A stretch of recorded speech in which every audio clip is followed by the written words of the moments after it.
बच्चों, आज हम गद्य खंड का प्रथम पाठ दो बैलों की कथा आप लोग को पढ़ाने जा रहे हैं। ये मुंशी प्रेमचंद द्वारा लिखित है। इसमें उन्होंने मानवीय मूल्यों का, नैतिक मूल्यों का वर्णन किया है।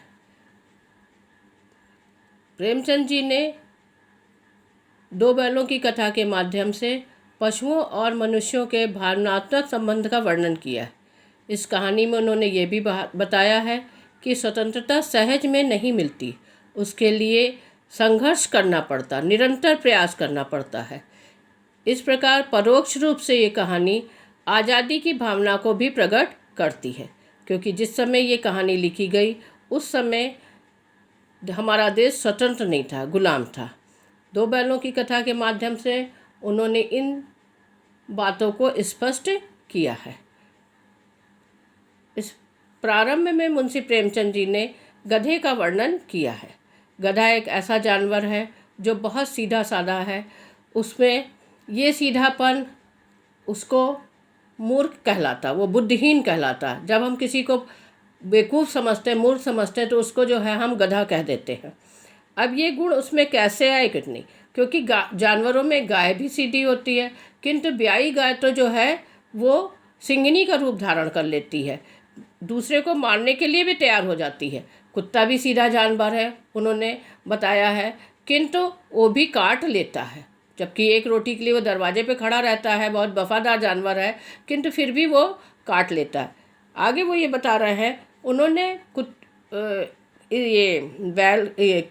गधे की तुलना जो है ऋषि मुनियों से की। उन्होंने ऋषि मुनियों से की है इसलिए क्योंकि ऋषि मुनि जैसे हर परिस्थिति में एक समान रहते हैं, उसी प्रकार गधा भी, चाहे वो सुख हो चाहे दुख हो, चाहे उसे सूखी घास डाली जाए, चाहे गीली घास डाली जाए, चाहे सड़ी घास डाली जाए, चाहे जितना बोझा डाल दिया जाए, वो हमेशा एक समान रहता। उसके चेहरे पर कभी भी सुख दुख का भाव नहीं आता है, वो एक समान। उसके चेहरे पे हमेशा विषाद का भाव रहता। विषाद माने दुख, बुद्धिहीन माने मूर्ख, निरापद माने सुरक्षित, सहिष्णुता माने सहन शक्ति। वैशाख महीने में वो एक आध बार कुलेल कर रहा, कुलेल का मतलब क्रीड़ा करना, और किंतु वो हमेशा एक जैसा ही रहता है। इसी प्रकार उन्होंने दूसरा उदाहरण भारतीयों का दिया है कि भारतीयों का अफ्रीका में बहुत अपमान किया जाता था। जब हमारा देश स्वतंत्र नहीं था तो अंग्रेज भी बहुत ज़्यादा अपमान करते थे, और अफ्रीका में भी उनका बहुत अपमान किया था। अमेरिका में तो उन्हें घुसने भी नहीं दिया जाता था। और क्योंकि वो बहुत सीधे हैं।